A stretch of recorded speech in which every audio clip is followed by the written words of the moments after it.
Hey everybody, welcome to Chanel's Reality. I'm Chanel and this is my reality. So I wanted to come on here today to talk a little bit about grape culture. You know, we live in this culture that basically um, hides and aids pedophiles or people who commit sexual crimes by putting statutes of limitation in the way to limit the victim, by shaming the victim, by blaming the victim, um, and then upholding the alleged perpetrator by saying, you just got to prove me guilty, you got to prove me wrong. And if they can't prove it, then it's as if it didn't even happen. And so they can continue on in their savagery.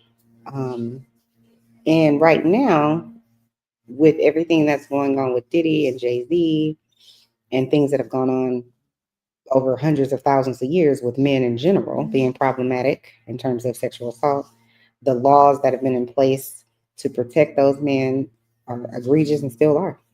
Look what's happening with Diddy. Look what happened with Jay-Z and Epstein and Bill Cosby and R. Kelly and on and on and on and on and on and on and on. They get slaps on the hand and then they go reoffend. So I came across this one guy's channel and he was giving a good breakdown for what has happened and what's going on.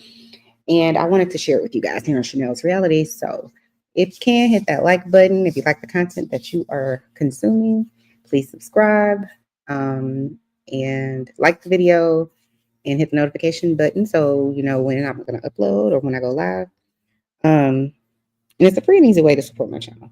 So let's get into it.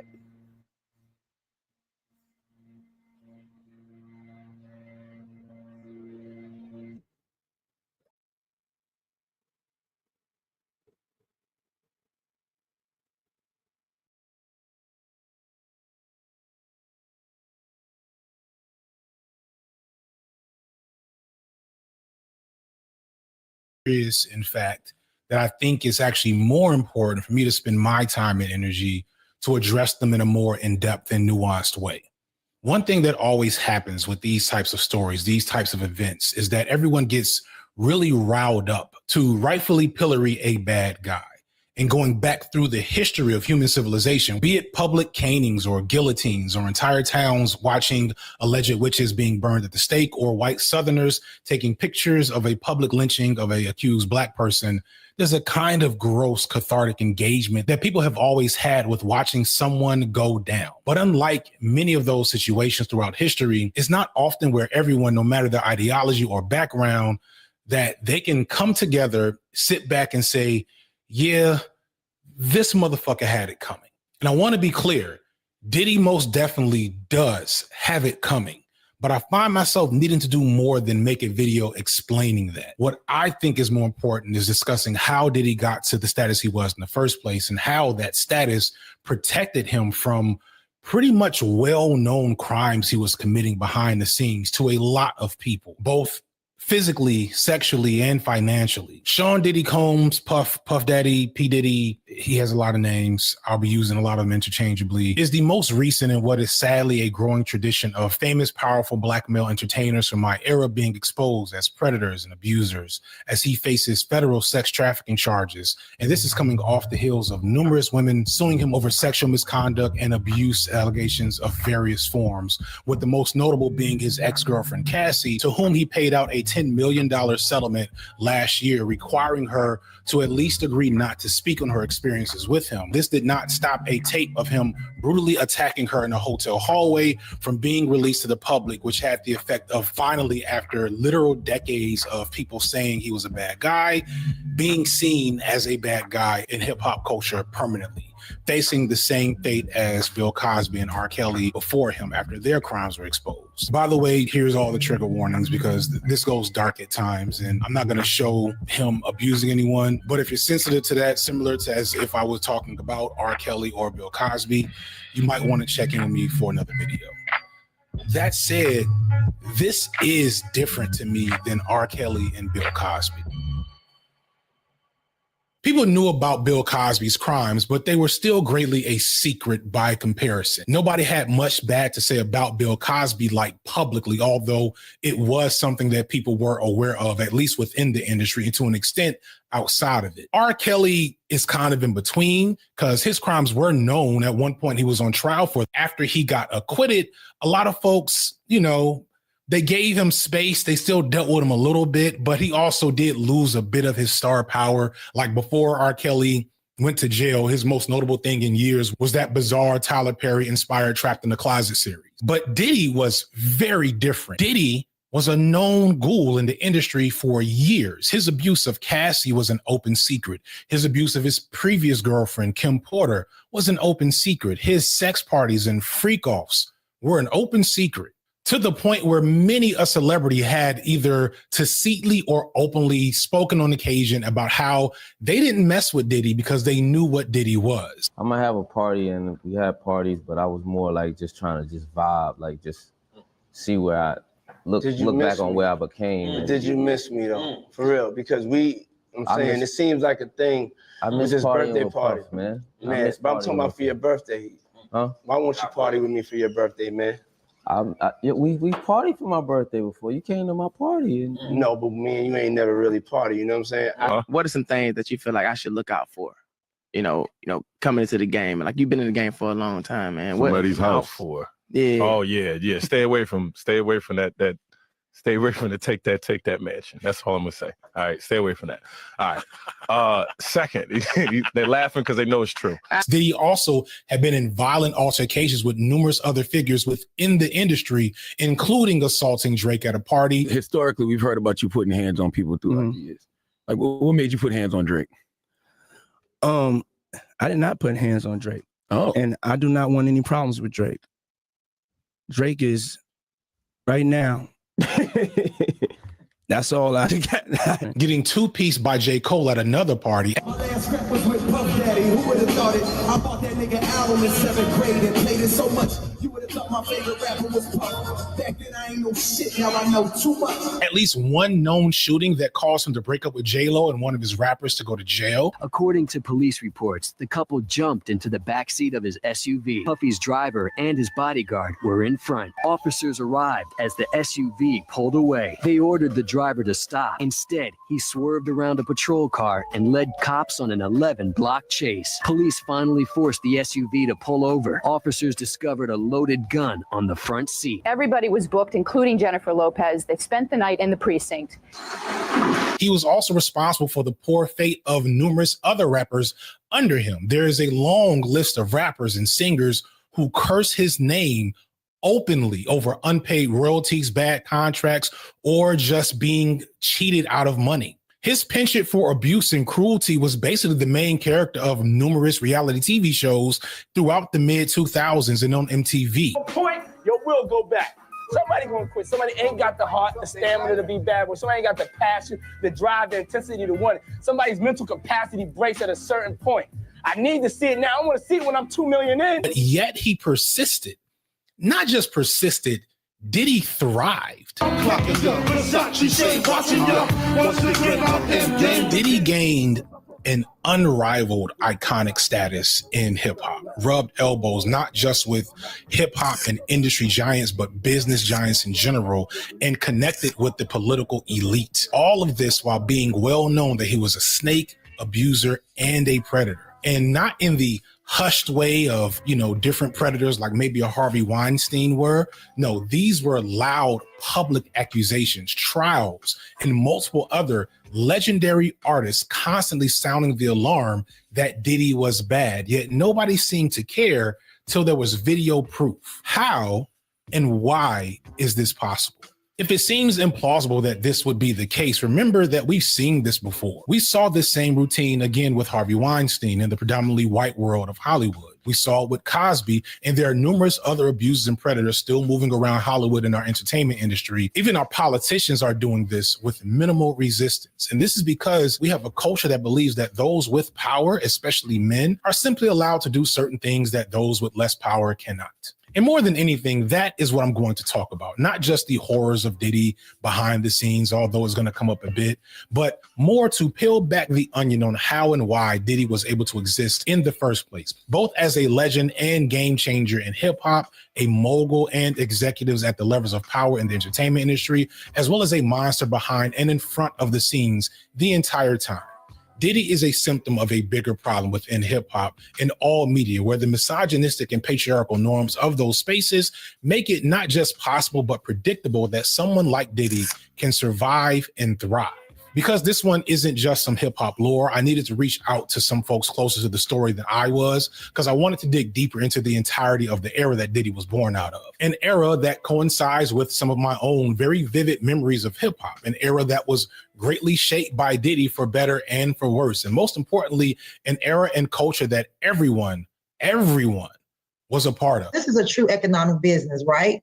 Supply and demand. You take away the demand, there's no supply. Nobody's trying to buy a VCR right now, you know, right. So there's no one selling it. But we've heard oftentimes that prostitution is the oldest profession, which we know is not true. You know, farming is the oldest profession. And a lot of times when you take away those narratives that people have, you really begin to see how people are exploited and what makes people vulnerable. Because trafficking is a really big business. It's about power and control. Who he's been, whether it was triggering to one group of people or another group of people, or people are talking about one incident or another incident, his brand has been so separate from however safe he felt that when all these allegations have come out, people aren't questioning whether it's in his ability to do this. Especially when that Cassie tape came out. When that Cassie tape was made visible, after him denying that even happened, like, you know, literally an hour before everybody saw it or whatever, or whenever he was reacting to the lawsuit. As soon as that, like, literally everything is legitimately confirmed in a lot of people's mind. And that lets you know how long he's been living above the law or outside of his own humanity. And to have it implemented, to him to be such a powerful person with all these influences and having so much control over entertainment, and then truthfully the spirits business, truthfully fashion too, truthfully, I mean, he's over here with presidents. My story is that I was thinking about this as we were setting it up, because it's like, I don't really have nothing. Like, I didn't see anything. But what I want to talk about is how every fucking body knew. Every fucking body knew. So I got both of them. R. Kelly and Diddy. I go to a Diddy yacht party. I want to go to a Diddy party. So I finally get invited to one. I'm getting to the door. Another nigga I know, he like, no, she can't come in. Oh, wow. I'm like, damn, I can't stop meeting these haters. Now here we are all these years later, and I know why. And I'm like, but all of these men who knew, everybody fucking knew. And if they didn't have nobody to care about you, that's two situations right there. Could have had me completely fucked up. I think the harm goes way back. I think if we think about how the music industry has historically worked for Black people, I think there has always been an understanding that if you are going to engage in the music industry, be prepared for harm. Right. You know, I think there has always been a fight, particularly for identifiably Black women, to get their penance properly from the music industry. Right. And because it's the same sort of principle. Let me exploit you because you're going to have opportunity that nobody else has. And so don't see it as me exploiting you. See it as opportunity that nobody else has. Because I'm wealthy. And look at my house. And look at the people that I'm around. And you want access to this. And I will give you access to this if you allow me to financially harm you. Much as Diddy deserves every takedown, think piece, expose that he has gotten, it's more important to recognize that everyone knew what he was doing. And if we don't engage with that, then we'll just make it okay for the next Diddy to do the same thing. We as a wider culture, not just Black folks, not just hip hop, because this is definitely not an only hip hop thing. I want to make that clear early on, but really the American way. We always seem shocked as insert bad man here does exactly the same thing that bad men have done throughout history. So let's actually analyze that history to figure out why it keeps happening. And to do that, we do have to understand how and why Diddy became such an iconic figure in the first place. And for that, we're just going to, before we get to the bad stuff, spend a little time analyzing and breaking down some hip hop history. It all goes back to one point. If I have a dream, a lot of times people see your dreams, they crazy. You going for your passion you have for your dreams may make you act crazy. You're trying to reach your goals for your dreams. You're driven, you know. The dreams you have are so visionary, they may call you a genius. But it's just I'm a dreamer. I love closing my eyes and dreaming. I don't really deal with reality when I deal with trying to work towards the future.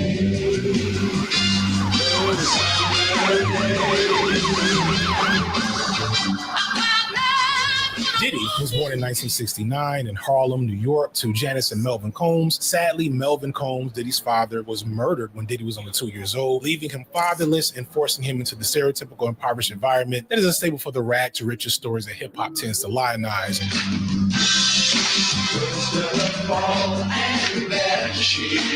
Although Diddy did eventually move to a much nicer Mount Vernon suburb later in his life, still, we're talking about the 80s when crime and urban decay in New York was at an all-time high. Our modern news media likes to sensationalize urban crime today when actually crime is down in America compared to the 70s and 80s. Thus, Diddy came of age in New York in the thick of the crack epidemic. More commonly known as crack, because it's cheaper to buy. Sitting there talking, and next thing you know, out of dark, gunshots just start going off. War did continue in the streets, and Americans on the front lines had their own battle-hardened reaction to the new tragedy. It's not something I've ever heard Diddy speak on, but it's hard to imagine that even in Mount Vernon, he didn't have his fair share of struggle and horrors that were very close to him. All that said, it seemed like he was shielded from the worst of those things. Diddy attended a private Catholic school and managed to attend the prestigious historically Black college, Howard University in Washington, D.C., where he would make a name for himself as a local party promoter, and this eventually made a path for him to get involved with the exploding hip-hop music industry in the late 80s. Started basically in college, Howard University, and I started doing internships.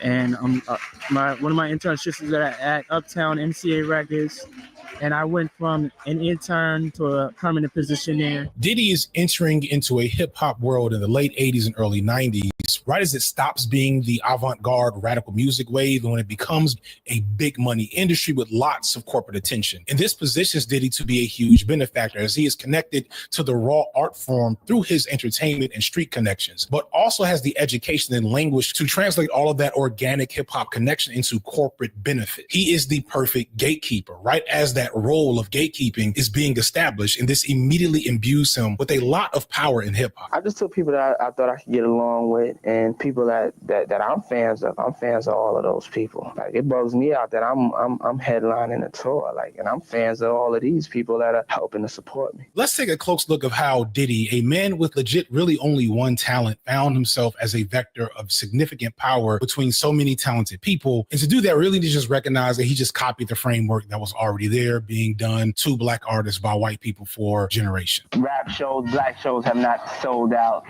in years since Triple Threat. And I'm telling you right now, it's easy. If we just do this couple of things, you're gonna sell records, and at the end of the day, you're gonna be going and playing to packed houses. The music industry has, for most of its existence, been an industry deeply rooted in all the awful parts of capitalism. I talk about capitalism a lot, but for those of you who are new here, I want to explain a few things to make sense of how exploitative this industry and capitalism is. Diddy, dirty money. Let's go. One common misconception about capitalism is the belief that capitalism is simply the pursuit of money and wanting to have a lot of it and get more of it, or thinking that just having money or some power makes you a capitalist. And this isn't true. Having a good job and making a lot of money does not make you a capitalist. Okay? If you do not own or control the means of production, you are a worker. Fewer industries are a more pure example of the failure of capitalism than the music industry. In the music industry, the product is art and music, and the laborer is the artist or musician.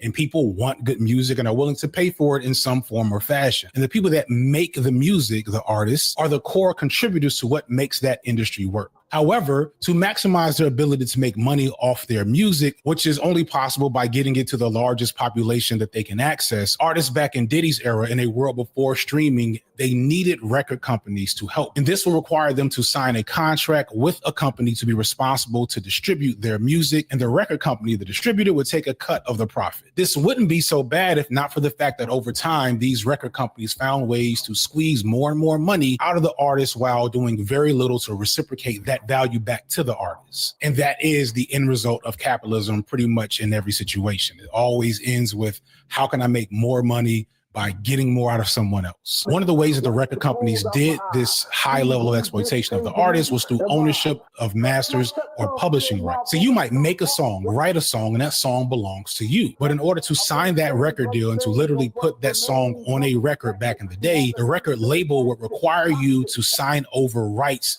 to publish and distribute that song, so they get the most significant cut of the song's actual purchase on the market. In some cases, it would be 50 to even 100% of all money made off the purchase of a song when it came to actually selling copies of the song the artist made to the people that want to hear the artist's song. This sounds ridiculous and unfair, but record companies understood that they had all the leverage, and they would offer a one-time check to a hungry, starving artist in exchange to get full rights to their publishing and masters. And many artists, especially rappers, didn't even understand how that worked. Especially with a like you, when I help get your ass out of a situation and you looking at me in my face telling me you ain't gonna do something. I can see if I told you to go rob a bank, you know what I'm saying? I'm doing some, I'm gonna get some cheesecake. You got that much ego?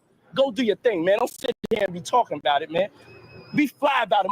Get your swag on, walk that way. However, industry rule number 4080, if you know, you know. You ever wonder why so many of your favorite artists go broke and claim bankruptcy? Why so many rappers seem to not actually have what they say they have in their music? Why musicians are touring in their 50s and 60s just trying to stay afloat? This is because so much of their worth, so much of the value that they brought to the world was stolen by these record labels. It's the epitome of capitalism as a system. The real value bringers in the system, the ones that make the entire industry possible, get the least amount of return on their own talent and effort. And for many of them, their best situation is putting themselves in a position to one day be the exploiter themselves. That's why so many rappers start record labels back in the day. But we're getting into territory I'll touch on again later. Just understand exploitation is a core factor of this entire story, and it's why Puffy is who he is. When it comes to hip hop, the only weakness that these record labels had at this time period when hip hop is exploding was that they had little to no clue of what to look for in this brand new, vibrant, radical art form. And they would just be grabbing up talent left and right, not knowing which one would be valuable to exploit or which one they'd actually want to invest funds in. For every Tribe Called Quest, there's a Jungle Brothers, or worse yet, UMC or Crew. Not every rap group was going to be a huge hit. So this made men like Diddy super valuable to the labels, which is why he first got his position in the music industry. And he knew this. Behind the scenes, they kind of intrigued me. So I started working for free. I took an internship and I would work for record companies for free, like a record company called Uptown MCA Records. Right. And that's how I got my start, from behind the scenes, just working for free. And then when a job came available, I was like one of the most likely candidates and I got a chance. See, by the late 80s, as everyone sees the big money, we also begin to see large record labels like Gold rush in to scoop up hip hop talent. Early on, this talent would emerge organically through word of mouth and numerous wannabe players and future music execs all the time trying to find the next big thing and profit off of them. For example, take Rakim, the GOAT of this early era. I got enough to go around, and the thought takes place uptown. I grew up on the sidewalk while I learned street talk. Then taught to all New York, I go to Queens for Queen, and the crew for Brooklyn. Live on in Manhattan and never been taken. He emerged as a phenomenon in the mid-'80s and connected with local DJ Eric B,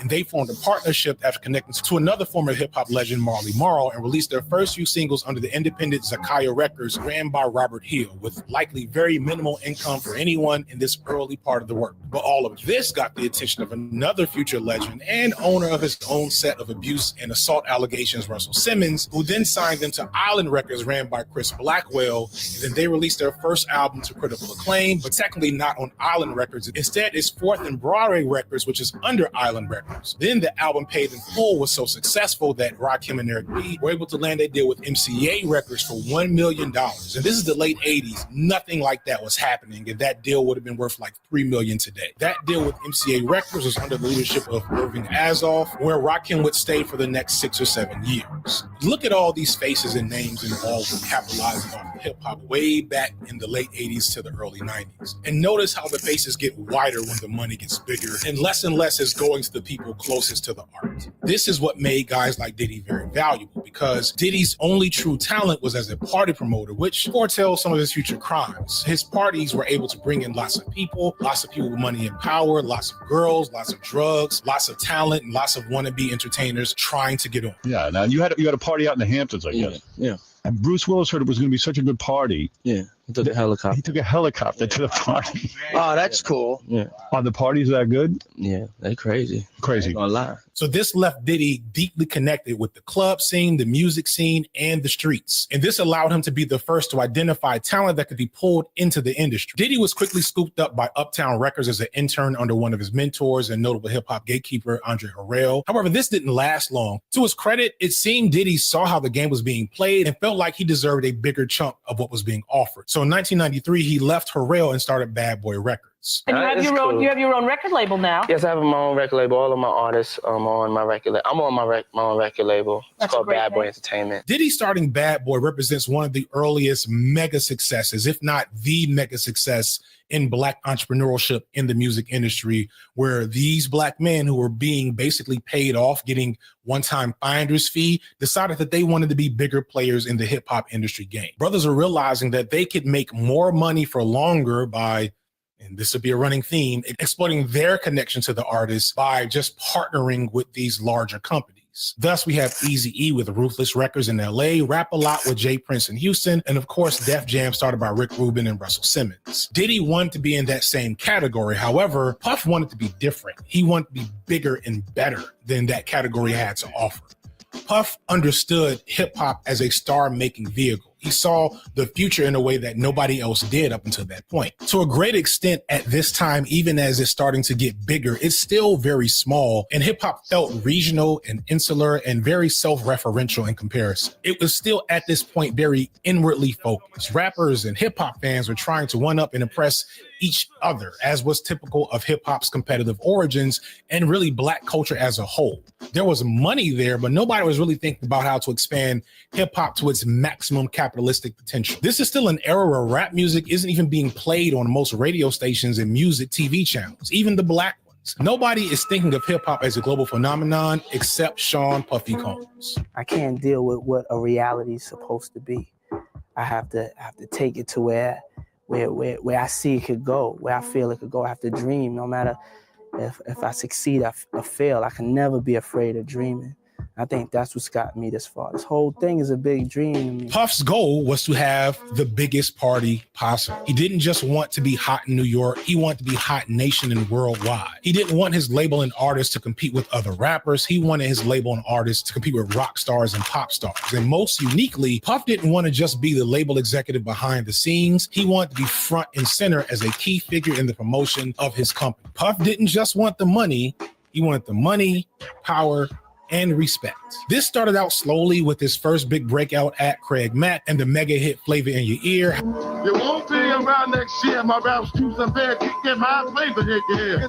Here comes a brand new flavor in your ear. However, before that even fully played out, Puff had already started to focus his efforts on one Christopher Wallace, aka the Notorious B.I.G., aka Notorious Big, Biggie, or Biggie Smalls, and put Big on the remix to that mega hit and released his first album, Ready to Die, before Craig Mack's first album, Project Funk the World, had even released.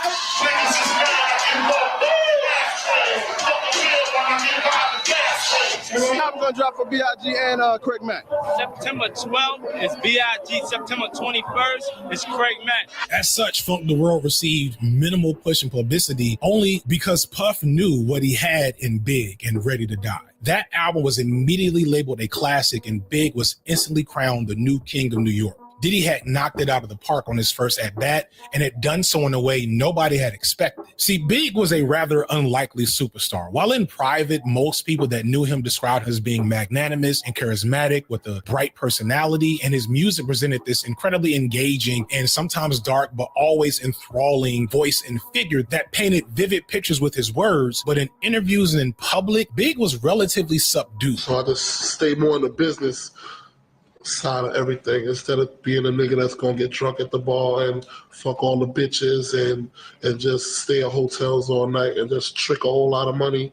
I stay home with my wife and watch my money. Further, Big was not the type of guy, not the type of star, even in rap, that people were expecting. Up until that point, guys like Rakim, LL Cool J, Big Daddy Kane, they came through with really good looks to go along with their superstar personalities and personas. Rock stars had the rock star aesthetic. And of course, we had R&B really up until that point for years prior, and they would often make girls swoon and throw underwear on the stage just at their presence. But to quote Big, "Heartthrob never black and ugly as ever." But this left a really interesting role for Puff because he wanted to be valuable. He wanted to be present. And because Big didn't have that charismatic presence on screen, Puff became that for him. I was so used to seeing Puffy face forward as a part of Bad Boy, just in general. Right. I mean, you had the 95 Social Awards, you know, where Suge Knight calls him out and then he talks about unity. Any artists out there want to be an artist and want to stay a star, and don't want to have to worry about the executive producer trying to be all in the videos, all on the record, dancing, come to Death Row. He'd been omnipresent in all the Bad Boy videos. Yeah. He was in all the interviews, but it always felt like it was kind of both of them to me. It almost felt like they were a bit of a duo. Yeah, except one of them was just Rakim, but like right. not really. Right. One of them was responsible for ad libs and hype. You know, if you saw Big, you saw Puff. If you were interviewing Big, they were interviewing Puff. If it was a magazine cover or a music video with Big, it was a magazine cover or music video with Puff. We banging, baby. Banging. We making music strictly for the streets. We appreciate y'all support, and it's all good. You might want to look at this as exploitative. And you should. There was an underlying feeling that Puff was just there to leech off Biggie's ability and talent, and it was, but it was also iconic, and it worked. Puff didn't just help create a star just through his presence, though. He also guided the music, and in doing so, popularized an image that shifted the whole genre. I'm going to oversimplify this next part, but let's talk a little bit about hip-hop sampling and break beats, all right? Just follow me for the hardcore hip-hop nerd shit for a second, which, I mean, if you're watching this in this section, what else could you actually ask for? 1, 2, 1, 2, 3, go! Feels so good. In the early 90s, rap music was still dominated by gangster rap, as well as the more purist adjacent stuff like Tribe Called Quest, Public Enemy, etc. But all of it was still very sample and breakbeat heavy. And by sample or breakbeat, I'm talking about small sections of other songs that hip hop looped together. My hands. Hip hop is a child of jazz, funk, R&B, rock and roll, right? And if you know anything about those genres, you know that regardless of the core melody of a song, there were always these little flourishes that was a break beat or an intro or an outro. It was these cool things that happened in these songs, but only for a moment. And hip hop came along and said, why not just make that the whole song?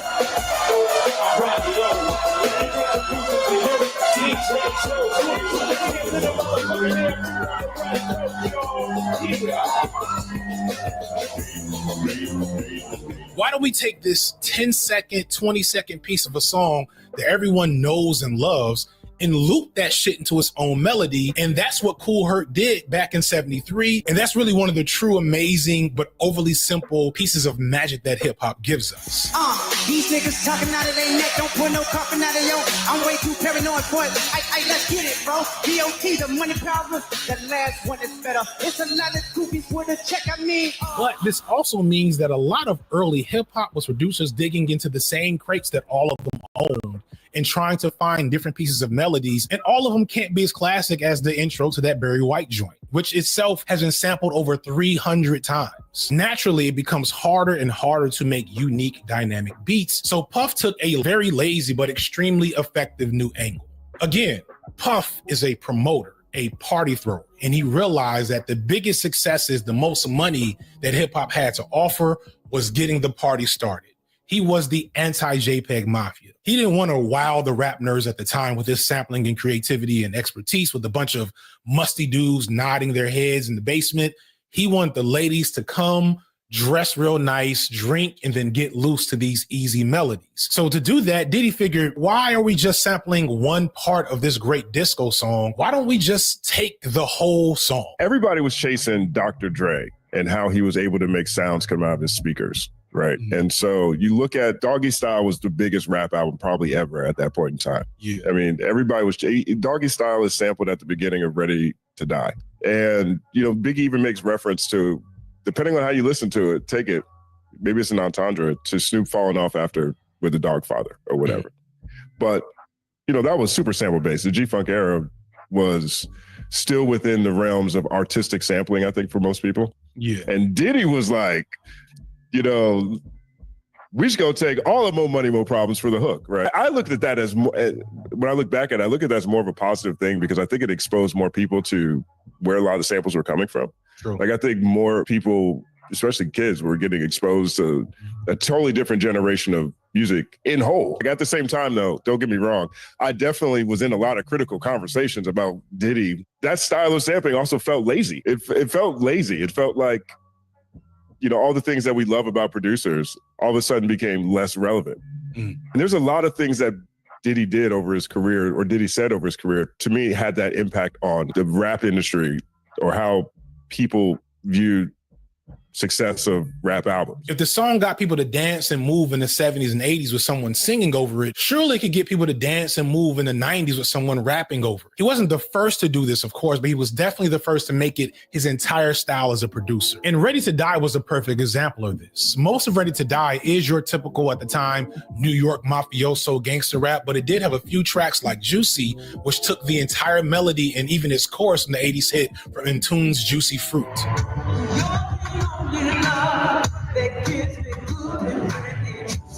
Then the second single, Big Papa, followed the same success by sampling the Ozzy Brothers Between the Sheets. And the final single, One More Chance, is actually a remix to the original album version. The album version of One More Chance is a traditional New York style hip hop track. The single version, however, uses a sample and the chorus from a DeBarge song of the same name. With these three singles being huge radio hits, Ready to Die was able to be a huge success that penetrated parts of the rap landscape that nobody knew existed at the time.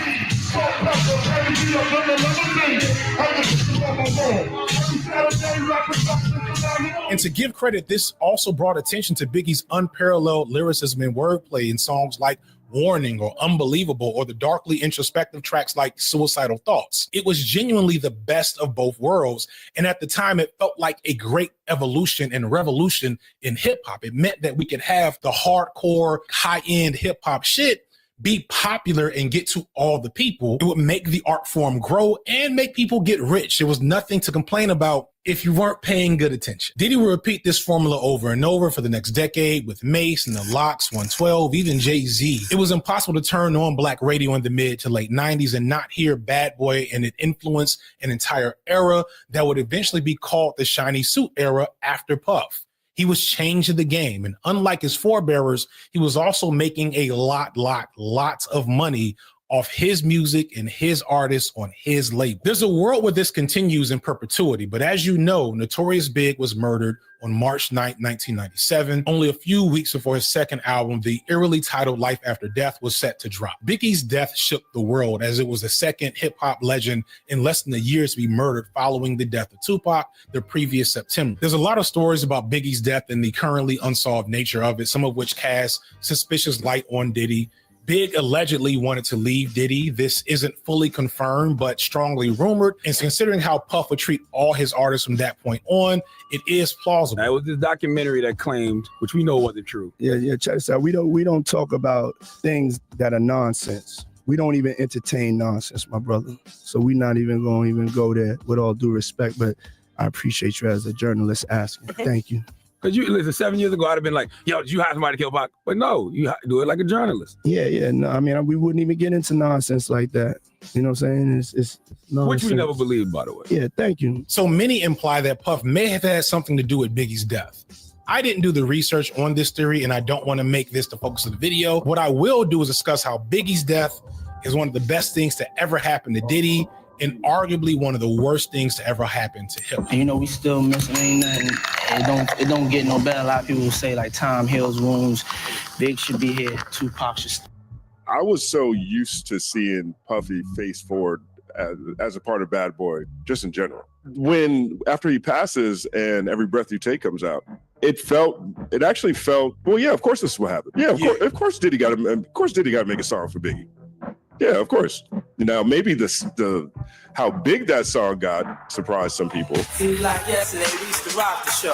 I lace the track, you lock the flow. A few months after Biggie's death, Diddy released the song I'll Be Missing You, a sentimental tribute to his fallen friend. It was a huge hit, again using Diddy's formula of recycling classic, well-established melodies, this time being somewhat different, as instead of an old soul or R&B song, it pulled from the Police's classic ballad, Every Breath You Take. That has lost someone that they truly love. Every breath you take. It also won Diddy a Grammy and was the first rap song to make it to the top of the Billboard Top 100, spending 11 weeks there. It was a fitting tribute from a friend to his fallen peer and celebrated as such. I never liked this song. I don't know how hot of a take that is today. I definitely wasn't saying it back then, but I legit don't think I've ever listened to this song all the way through on purpose. Aside from it feeling icky, even to me as a young man back then, Diddy also is just a really, really bad rapper. It's amazing because he has this incredibly engaging persona in public and when people talk to him, but as soon as he gets on the mic, all of that goes away. He is a black void of charisma and magnetism. And it's apparent on this and every song from Diddy in this era. He got better over time, but just no. And then on top of that, it felt a bit performative. On some level, it was obvious Diddy would do a tribute to his friend, but the magnitude of it and the way it rewarded Diddy never sat well with me. Because this song propelled Diddy into superstar rapper status, and he became really one of the first truly international rap superstars as probably the worst rapper rapping at the time. Despite that, the whole of the culture got behind them, even if some of the purists and, hardcore fans weren't really fans of Diddy because, again, he couldn't rap. They respected Big and Big's legacy enough to not say much of anything. For someone who's just like, fuck the collective, I just want the capitalism, which is a Puffy. Right. Keeping proximity to like a CL Smooth, a Pete Rock, these men who would in some wavelength be peddling in this kind of hotep, just for shorthand, theology, keeping them and having access to them, even a Rakim. I'm saying this because I used to work at Cornerstone Promotions, which has a 300 mixtape. So all these men would like walk through the office. And suddenly Diddy, a demonstrably bad rapper, not mid, not decent, outright bad, was being spoken of in the same breath as the top tiers like Nas and Jay-Z at the time. This wasn't a good thing. They're finishing Life After Death, and they had songs for No Way Out that were kind of in process anyway, right? So you get Life After Death that comes out, I think in March, maybe? Something I know he died. That. It came out like the week after he died, or maybe the week he did that he died. And then No Way Out is like June, yeah. And so that's fast. Because now you have two albums that are both number ones and both classic have number one songs and both have number one songs on them. You have Mo Money, Mo Problem going at the same time as Every Breath You Take. Right. And so all of that it felt tragic that Big died, of course, but it was very logical for me at that same time. I don't think I even thought about it being nefarious in the same way. Now, of course, there was all the speculation. In hindsight, it feels very nefarious, especially a few months later, Diddy would release his first solo album, No Way Out, which also debuted at #1, sold millions of copies. And even though it wasn't a traditional solo album, as half of it is more like a bad boy artist showcase, think like how We the Best, what's that dude's name? What's this dude's name? We the Best. Fuck is this dude's name? This is called what? That's just avocado toast. This is called what? Turkey sausage. This is called what? Turkey sausage. And this is called what? Veggie scramble. And what is this? Those are pickled banana peppers. And what is this? Berries and seeds. And perhaps what is this?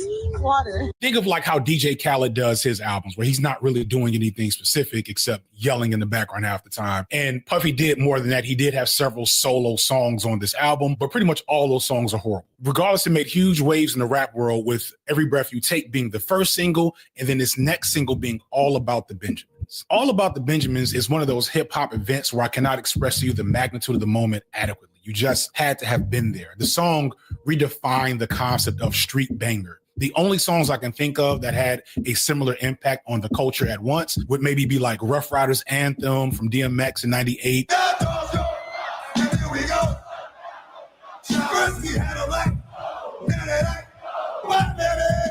A Millie from Wayne back in 06, 07. A million here, a million there, Sicilian going on there. We're working a dairy, yeah. Bad and Bougie from the Migos a couple of years ago. I feel like there's like a running joke with you being left off Bad and Bougie. I ain't left off Bad and Bougie. You think I'm left off Bad and Bougie? Say again? You say I'm left off Bad and Bougie? What'd you say? You say I'm left off Bad and Bougie? Yeah. Do it look like I'm left off Bad and Bougie? What'd you say? Do it look like I'm left off Bad and Bougie? Nah. I mean, it don't look like it. And not like us earlier this year. Beat your ass and have the Bible if God watching. Sometimes we gotta pop out and show niggas. Certified bookie man, I'm the one that up the show with them. Like if you're one of those people that's like, they're playing Not Like Us too much, please believe me, you would have hated All About the Benjamins. What you wanna do? Wanna be ballers, shot ballers, brawlers. And imagine like hearing that song all the time and it's not streaming. It's on the radio, it's on all the videos, it is constantly being played. Because at this time, we don't control what music we hear. There is no Spotify or Apple Music. You turn on the radio and you hear what they want to play, and they wanted to play All About the Benjamins, and we were perfectly fine. Drinking more liquor, dropping the pro figure. I'm with more sippers, watch my phone niggas. And unironically or paradoxically, or I don't know, Diddy didn't do much to this song. He's at the beginning and it's like, all right, thank you, Diddy. You can get out the way now. And after that is Jada Kiss and Chic Luch from the Lox without Styles P for goofy reasons I'll let you Google. And then Lil' Kim jumps on and she basically bursts an entire genre of female rappers to this day with the first line she says.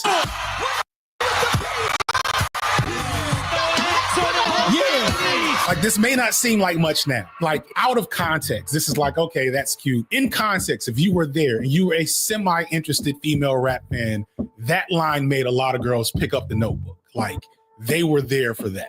And then, of course, it had Biggie with a verse at the end. So I didn't like Every Breath You Take, right? But this I got jiggy with. It even had a rock remix, which was still pretty good. But that wasn't the end. Diddy's album No Way Out was full of these moments, a true classic of the era, again with relatively minimal work from Diddy by himself, which was good because he sucked. But still, it managed to somehow censor him as the star of the show, regardless of the fact that he wasn't who you were really coming to see. And it made him into a top tier rapper to the culture and the greater world of hip hop fandom, which is kind of bad. Like, the songs that are just Diddy are really, really bad. And furthermore, it's well understood at this time that Diddy didn't even write his own rhymes. He had Biggie, the Lox, Mace, and others writing for him, and he was still awful. So this is a problematic lesson to teach not just Diddy, but the rest of the rap game, that if you're thinking like I'm thinking, we see the ramifications of to this day. And there's a lot of things that Diddy did over his career, or Diddy said over his career, to me had that impact on the rap industry or how people viewed success of rap albums. Right. You know, that whole, don't worry if I write rhymes, I write checks. We're still in the shadow of that terrible take to me. We're like, hopefully this shift that's happening kicks that out the way for a long time. But that made it so that 80% could eschew the 20% that really took a lot of these things seriously. They could sort of boycott actually people who took time and talent in a traditional sense, or maybe a more nuanced sense, or more dynamic sense. Say, get out the way. We're making money now. The key to success in this industry isn't talent and hard work. It's exploitation, exploiting the death of a legend you're connected to, exploiting the talents of your would-be collaborators, exploiting the commercial appeal of hip-hop as a whole without putting your full effort into it. Lil Bill, my arch nemesis, made a video explaining how Drake wasn't the first of his kind in hip-hop, just the most dangerous evolution in a long history of rap prioritizing and refining its commercial appeal at the cost of its artistic purity and radical origins. It's a great video, go watch it, but I disagree with one piece of the formula he left out, which is, yeah, Drake should be compared to LL Cool J, Ja Rule, even Jay-Z, but to me, the true first Drake is Puff. In fact, I'd argue that Puff is more responsible for the deterioration of hip hop and hip hop culture than any singular figure throughout hip hop history. How you end up on the couch? Close your mouth.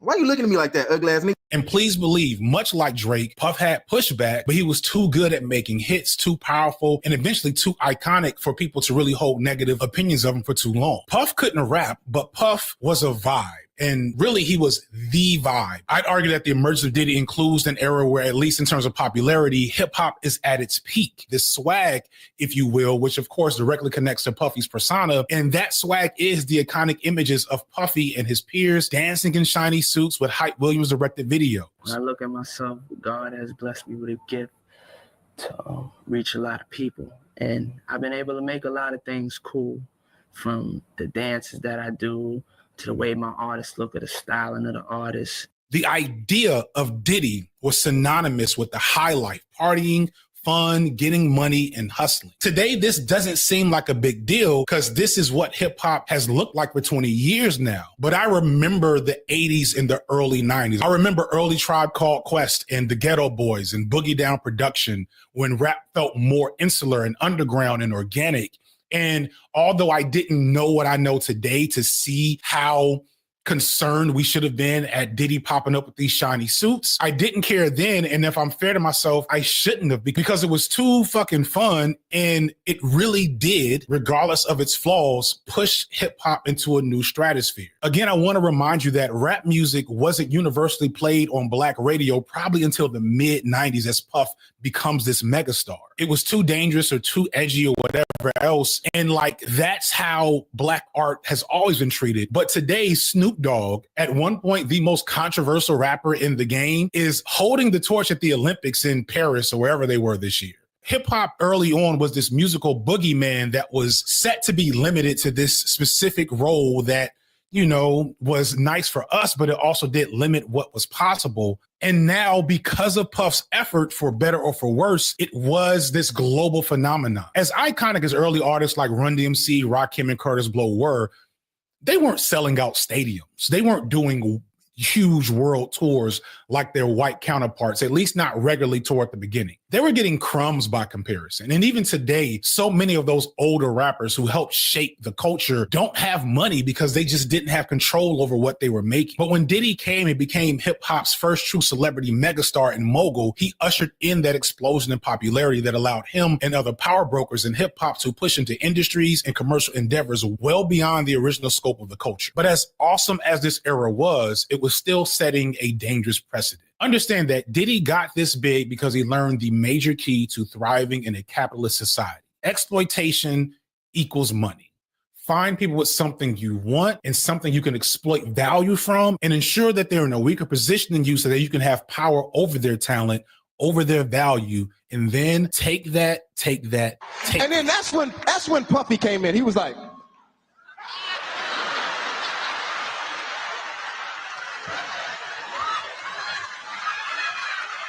take that. Before we go too much further, I do want to be very clear about something. As I said earlier, the shiny suit era was amazing. Yo, what you know about going out, head west, rednecks, TVs, all up in the headrest, try live it up, rock juice, nigga truck, these all clean it up, sickle kid, bad boy. You know you made me feel so good. You know you made me feel so good. That's where you at? It's great hip hop in any era, including today, but for my money, the 90s was hip hop's creative peak. I'm going to rattle off a list of classics from that decade, and it will probably be different from the last time I did this in a video. So let's just see. East 1999, Eternal, Coming Out Hard, Moment of Truth, The Infamous, Aquemini, Philadelphia Half-Life, Lethal Injection, and so on. This is my most old head take. It will remain the same. All that said, while creatively and musically, the 90s are unparalleled, that era between 2000 and 2010, the era greatly shaped by Diddy, the shiny suit, bling, blog era, is by far the high point of hip hop's popularity. What are some of your favorite memories of hip hop and hip hop culture from the 90s and the 2000s era before you had to like engage with the dark underbelly? You know what I mean? Listen, I think two things can still be true. Right? And one of the things that I grapple with the most that I shared with my 60-year-old boss at the time, this was in 2008, when I really began to explore this world, was, oh my God. And her name is Kathy McCullough. I'm like, Kathy, you have to listen to 8 Ball and MJG. Let me let you hear Space Age Pimpin' because we have been rapping this. New things. lyrics. We've been rapping every word our entire lives. If people would fly out to the Grammys, no ticket, no acts, really Netta and Charles in it, and just get into the gifting suites. And and as soon as Instagram popped off, and before Instagram was MySpace and really more Twitter, and folks could get on Twitter and post themselves up in different places. And this is during the blog era too, man. Things are really coming back.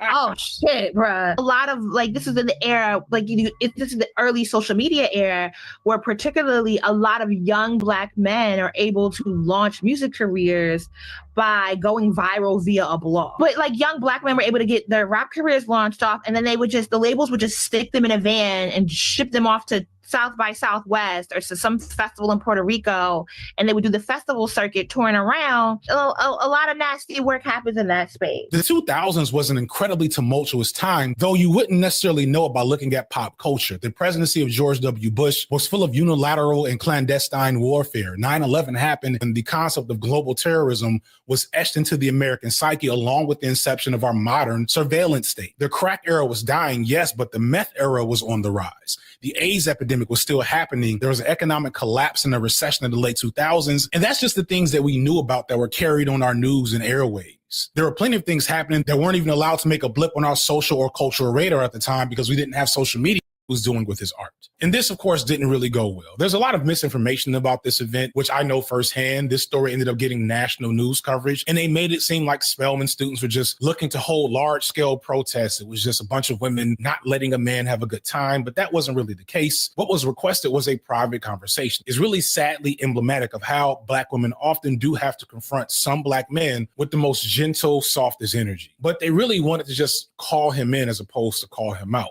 But for Nelly, this was a bridge too far, and he canceled the event. Something he's still seen mad about in 2013 when he says he blames the women at Spelman for his sister's death. At the time, especially with the disingenuous framing of the story, I sided with Nelly. He was trying to do something good with his fame.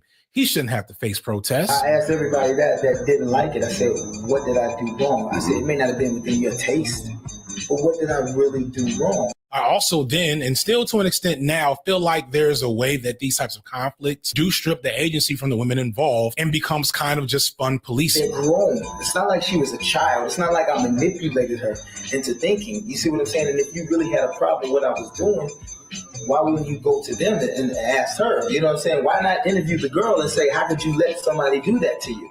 And then if she feels bad, then you can come to me and say, yo, you made her feel bad. But see, everyone didn't ask. Nobody asked her.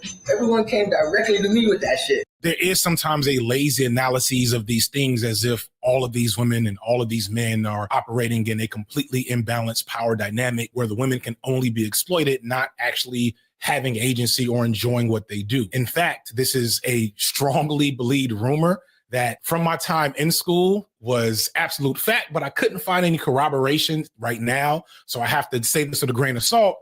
But there were Spelman girls in the Tip Drill video. But that's really mostly FD from the mid 2000s in the middle of this era, not FD that's gotten older, done more research, done more reading, and has a better understanding of how these things work.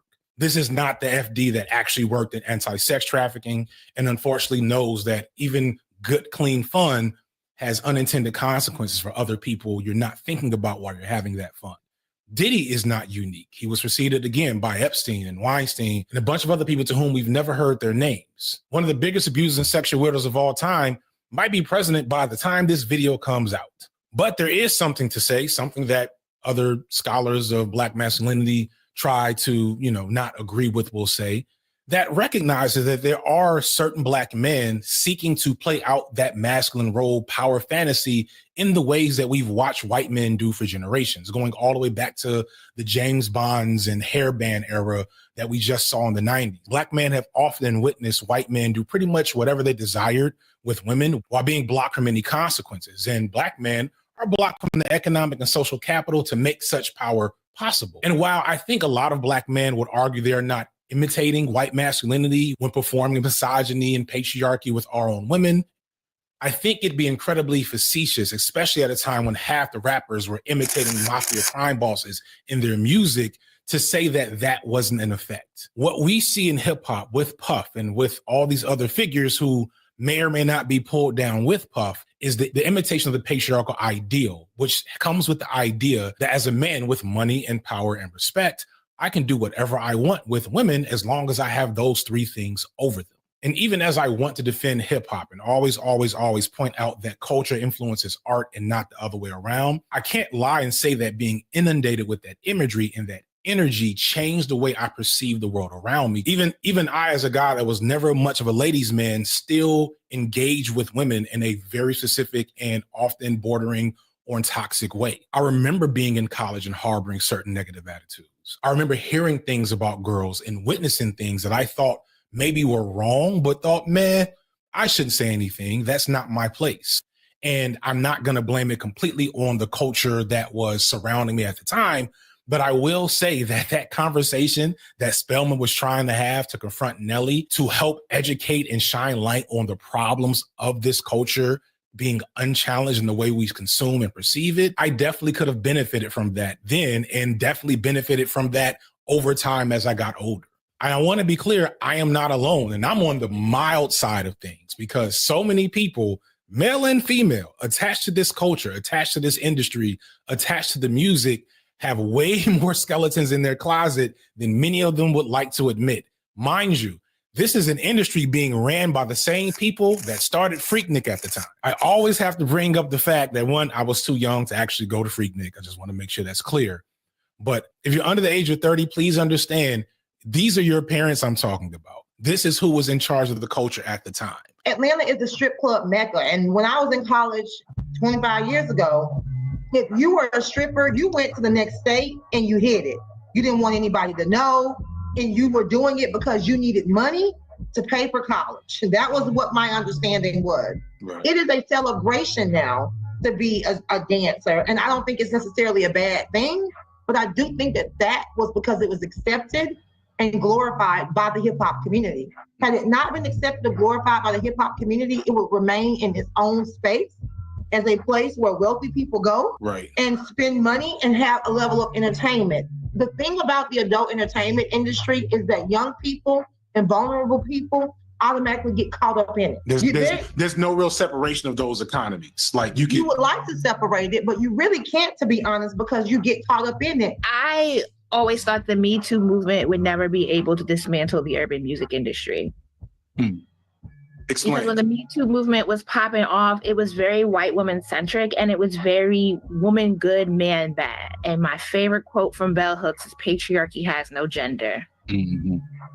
And particularly in the urban music industry, from my experience, the women might not be the doers, but they were the enablers, they were the handlers, they were the facilitators. You know, when you think of assistants going to do things and booking things and getting products and making sure people were flying out, all women facilitate keeping Cassie in a room. It is a woman doing some of the more violent work that keeps people entrapped into these cycles. We've all been hearing the whispering about who about to get questioned next. And that's going to break my entire fucking heart. But oh well, let it burn. And that's what happens. I hope they knew that when they left and stood there and did nothing, that these are some consequences of that. And they not just did nothing, but like participated supposedly. The biggest blow to the Vixen era narrative of it being good, clean fun comes in the defining text of that era, the book Confessions of a Video Vixen by Karen Steffens, who also goes by Elizabeth Ovenson. It's almost like there's a radar that goes out when you're a new girl in LA. Like the guys just know you're fresh meat. This book set the world on fire in a way that seems inconceivable today. Maybe it's because she was the first to do it, but I couldn't imagine a woman, especially a Black woman, getting this much attention in mainstream media coverage for their expose on the realities of what's going on in the world of sex and hip hop behind the scenes. This was a very scandalous tell-it-all that allowed the story of a Black woman being incredibly promiscuous be its core narrative device. And of course, there was a lot of pushback at the time, but it was still very much like accepted, rewarded, and focused on in the wide pop culture in a way that Black women usually just don't get to do. Steffens regaled her trysts with notable rappers and Black celebrities at the time, including alleged couplings with Vin Diesel, Ja Rule, Dr. Dre, Lil Wayne, Jay-Z, and of course Diddy. But what's wild is that's kind of the core thing people think about in this book, not the immense abuse and trauma and turmoil that she went through before becoming a victim to this industry or after being a victim in this industry. Steffens speaks to the ugly truth around what was happening to many of those women that were there for the good, clean fun. Well, the relationship had been going downhill because it was an abusive relationship, and it had been almost from the start. Okay. So we were together for about 4 years. I had gotten pregnant earlier in the relationship and had an abortion. You had an abortion originally? Yes. Okay. That was something you wanted to do or he wanted to do? That's something that he wanted. Okay. So, and it was hard. I was 17. He was 27. It was difficult for me. I was 17. It was my first time being pregnant. And, but that's something that he forcefully made sure happened. She herself escaped to that lifestyle because she had come from such a harsh and abusive environment because of her father, her mother, sexual assaults that she suffered as a young lady, poverty, and even epilepsy. And she says outright in her book that this entry into the world of hip hop was first and foremost an escape. It was not really just about fun. It was her recognizing that her body could be a ticket out. All my life, I had been doing things to get money. You know what I mean? Even when I was dancing, I was giving that service to get that money. And so I had already— When you say service, what? Just the dancing, just the being on stage, taking your clothes off to get that $1,000. But because of what she had went through before even entering in the industry, it allowed her to further go through that while she was in the industry. The video world has become a cult kind of environment where you have a particular group of video girls, you know, and there are different types of video girls. You can be the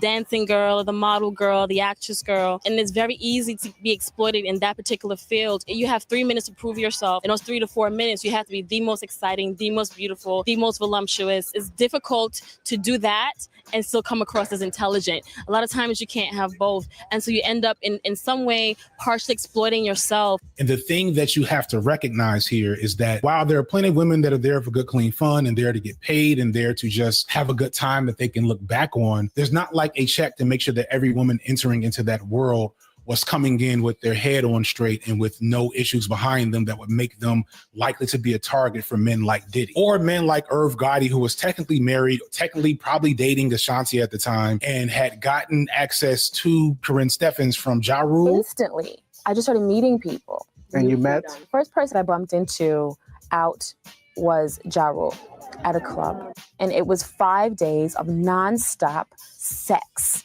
And then on top of all this, it was Irv Gotti that introduced her to Diddy as a gift. This book came out in the late 2000s at the height of Diddy's popularity. So it makes sense that she's relatively nice to Diddy and describes him as a fun and charismatic guy, though she does imply the existence of freak-offs at different sections in the book and talks about Diddy once took her and another rapper she was dating, Exhibit, to a gay club. But what I want to focus on is this idea that she met Diddy as a gift from Irv Gotti. Gotti saw her as a possession and was into the idea of sharing her, giving her to other men like Diddy. And while in the book she implies to be a fun time, when things started happening with Diddy, she talked about how she understands now that she was being shared as a commodity. And I would go further to say that this wasn't ever about her. It was about the men involved. People that know a lot about abusive men know that abuse is never about the woman, it's about power. And in fact, a lot of these powerful, deviant, predatory men low-key don't even like women. They don't really do what they do in service of women. More than anything, their energy and attention is focused on other men. They want in a way to be desired by other men. And I don't mean this in an explicitly sexual way, even though obviously this was true as it pertained to Diddy. I mean, in a psychosexual, homoerotic way that doesn't really have to include actual physical sex between these two men. Now I'm getting into my barbershop philosophy bag for a second, but bear with me. You ever wonder why so many rappers end up dating the same exact women and then be mad and fighting and dissing each other over it? Like the very concerning story of Ruby Rose, who's been linked to Playboy Cardi, Drewski, Cam Newton, Soulja Boy again. But concerningly, some of the rappers she's dated, allegedly such as 21 Savage and Travis Scott, met her as a minor. Because there are rumors about you and various famous men. I'm going to name a few. Okay, I'll tell you. You could react. Okay. Travis Scott. When I was younger. Oh wait, actually, I shouldn't do this. I shouldn't do this game. These are isolated examples, but if you're up on that particular part of hip hop culture and pop culture, you'll know that there are dozens of women that have just been, for lack of a better way of putting it, traveling around their industry, dating different rappers. And it's not that those women don't deserve to be desired or loved by any particular man, but it is indicative of the fact that some of the key elements of these women's desirability is the fact that other men have had them that are also seen as powerful and significant within the industry. The dudes that come into the club for the actual girls are not the ones throwing up ones. The ones that came in to actually see us, they're quiet about it. They're gonna slide you to hundreds. They don't want the niggas around them paying attention to what they got going on because they came to pay attention to you. But I'm not saying like everybody that does this in the strip. This is fun. I throw ones in the strip club. It's fun, but it is definitely for fucking attention.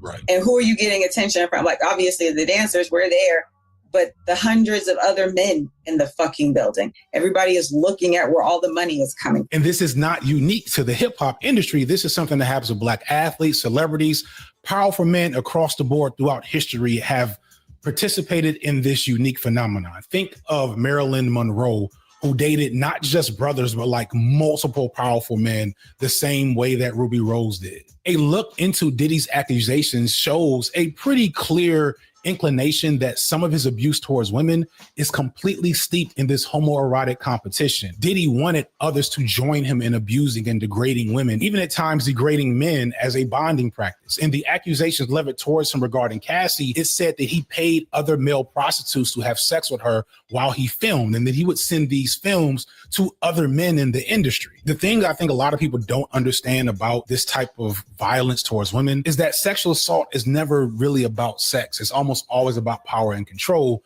which is often how some men excuse their behavior when they're not being overtly violent or sexually deviant. They just see it as a part of good, clean fun. When you look at how men like Weinstein or Russell Simmons downplay their accusers, it's often in saying, well, she was there and open to it, or what do you think she was there for? She just wanted to be famous and wanted to be with the powerful men. Russell even said that he can't be a rapist because he's not beating women over the head, which is like, I'm happy that nigga's in an island somewhere away from other people. Rape is a strong allegation in some of these stories, or that you pinned women down. I mean, like bad stuff, either happened or it didn't, right? Yeah, it's a serious word, but I think they've changed the meaning. How so? Because I've never been violent to anybody. The rape is a violent crime. So it is a very serious. Somebody jumps out of bushes and rapes somebody. It's different, I think. So it's a different kind of recollection. I mean, so I don't think anybody's saying I'm violent. Of course, I've been insensitive, but certainly I've never been forceful. The access to these women and the ability to control them was a standard set among these men. BET Uncut transmuted their bodies into genuine currency for greater access and trained a generation of young people to see that as normal. And even now, as much as I enjoy my fair share of ratchet, female-oriented gangster rap, I'm a Glorilla fan, I'm a Meg Thee Stallion fan, etc. Even as they are taking back a level of agency on their sexuality and bodies as a part of the hip-hop art form, it's still participating and reinforcing the same culture. We see women sexualizing themselves and inviting the male gaze on their terms.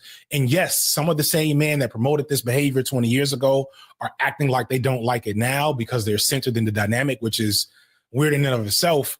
But it doesn't mean that the consequences, those unintended consequences of those displays, are any less hazardous for women, or I should say younger girls, who aren't famous rappers, who are participating in the culture, to not be exposed to harm, to not end up getting exploited by those with more power than them.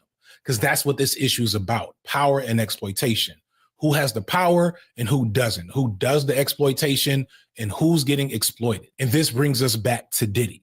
Diddy's behavior is monstrous, but it's important to understand that he is a monster of our creation, of the creation of that culture that we all enjoyed for a good 15 years before he started to finally die down.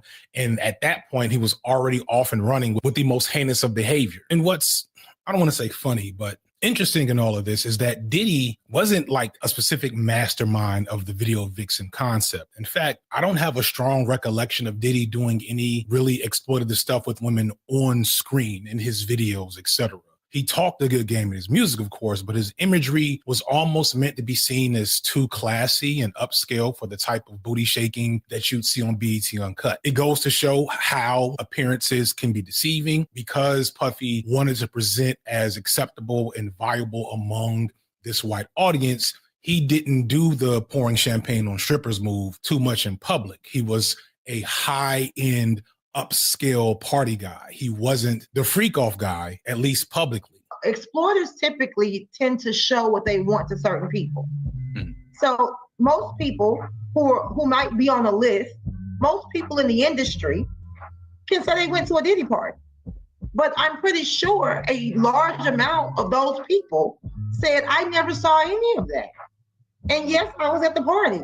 Certain people, just like when they people who went to, yes, I flew to Epstein's Island. They may not have ever seen what goes on behind certain closed doors. So what happens is exploiters tend to create that narrative so that one person can staunchly say, that is not what happened. And they say it because it is true for them, but it does not erase what this other person's truth was. Right. And that's how exploiters create division. That's how they create this gray area of how do we believe which person? And this person has to be a liar because this person said it was true. But that's the whole thing. His public-facing image and his behind-the-scenes image were very, very different, which is, I guess, somewhat scary because not only was Diddy like being misogynistic and abusive towards women behind the scenes, he was doing that to anybody he had power over.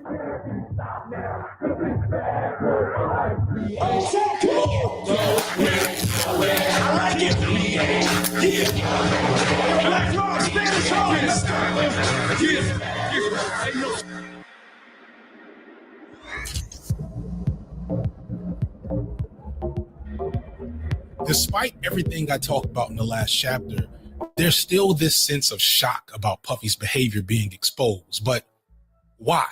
How can we even think to use the word expose here? Because that word makes you think that this is a surprising reveal, that this stuff was being hidden, but it wasn't. It hasn't. So much of the things that anybody's going to talk about with Puff are public knowledge, not just public knowledge, like when you had to do some Googles and research, like literal touchstone moments in hip hop history. We know about the public fights. I alluded to the conspiracy theories around Biggie's death and Tupac's death, but what's often glossed over to me that's more indicative of who this man is what happened to Puff's biggest act after Biggie, from that same era when Puff presented Mace as his next biggest thing.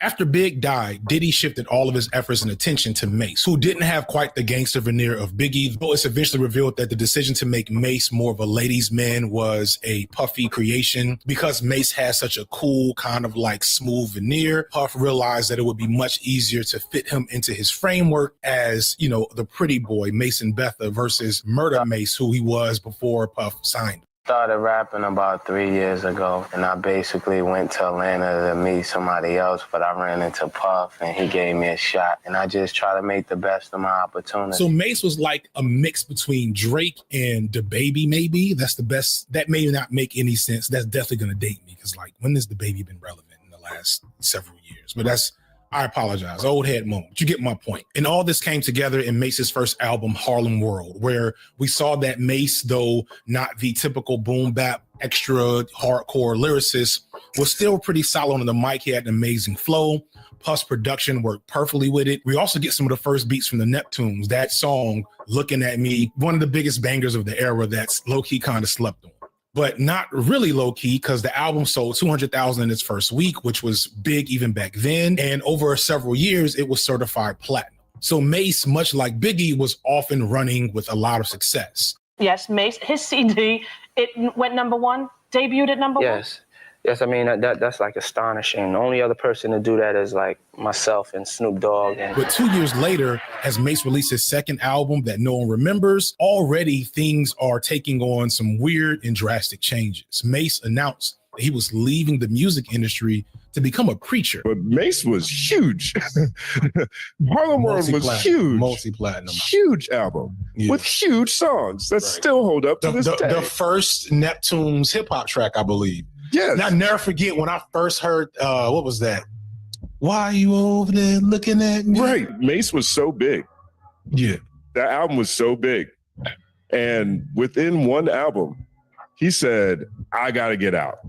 I got to need Jesus and to get as far away from that man as possible. And that really stood out to me. To me, that is when, and the people I was around too, truthfully, that's when we started talking about, well, how evil is Diddy really? Mase gave a lot of reasons for leaving before and after, and in the preceding years would return to the rap game and leave multiple times. However, in recent years, especially after starting his successful podcast with longtime friend and fellow rapper Cameron, Mase has been very explicit about his issues with Puff and very clear about him being a snake and making more than a few allusions to the crimes and abuses towards women and men that have followed Diddy for years.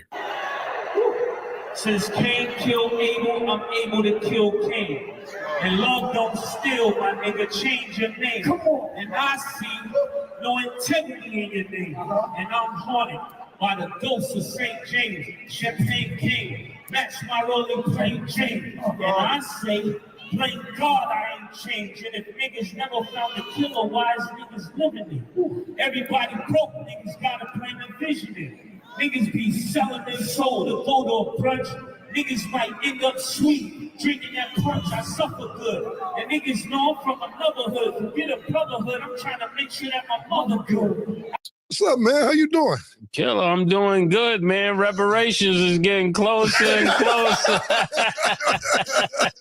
At the time, this seemed like just a dramatic blow up, but it wouldn't be the only one. It would become a first in a series of artists signed to Puff that left him under the worst circumstances. For really most of Diddy's career, it seemed like every artist to make a splash that was closely connected to him eventually fell out with the label on the worst terms. Big died. Craig Mack, Puffy's first major breakthrough artist, fell into a cult and eventually died himself. Mase retired. The Lox escaped and never messed with Diddy afterward. Black Rob left and died sick and in poverty. Loon left over money and also retired and converted to Islam. G-Dep was dropped after flopping, had an addiction to PCP, and then in an effort to get right with God, confessed to a 15-year-old murder, which put him in jail for over a decade. 112, Diddy's most successful R&B group, left after their run, but not without lawsuits over royalties. And almost everyone from Diddy's run of reality TV show artists has sued him, with several suing him right now for abuse. And those are just the things that I remember vividly that, like, we knew.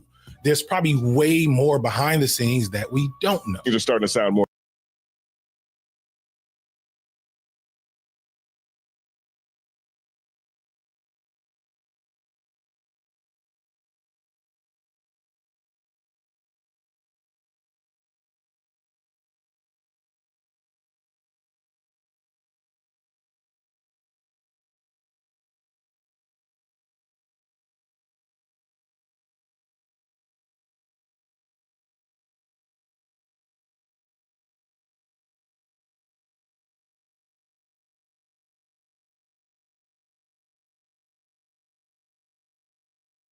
believable, right? You know, and then you start looking at all the other people around him who just end up going to jail. Like, you know, Loon went to jail, Shine went to jail, G-Dep went to jail. Like, everybody around him was like dead or in jail. The Lox left real early. Yep. And they were loudly talking. They have the skit, Raping You Records. Right.